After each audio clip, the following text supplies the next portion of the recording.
പറയുന്നത് അമേരിക്കയാണ്. 2ാം സ്ഥാനത്തെത്തിയ രാജ്യം ചൈനയും 3ാം സ്ഥാനം കരസ്ഥമാക്കിയത് ജപ്പാനും 4ാം സ്ഥാനത്തെത്തിയത് ഓസ്ട്രേലിയയുമാണ്. ഇന്ത്യയുടെ റാങ്ക് എന്ന് പറയുന്നത് 71. അപ്പോൾ മെഡൽ പട്ടികയിൽ ഇന്ത്യയുടെ റാങ്ക് എന്ന് പറയുന്നത് 71ാം സ്ഥാനത്താണ് ഇന്ത്യ ഉള്ളത്.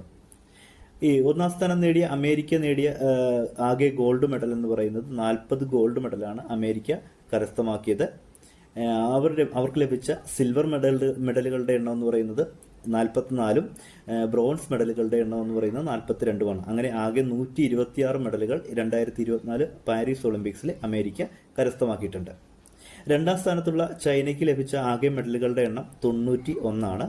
അതിൽ 40 ഗോൾഡും 27 സിൽവറും 24 ബ്രോൺസും ഉൾപ്പെടെയാണ് 91 മെഡലുകളോടുകൂടിയാണ് ചൈന 2ാം സ്ഥാനത്ത് എത്തിയിരിക്കുന്നത്.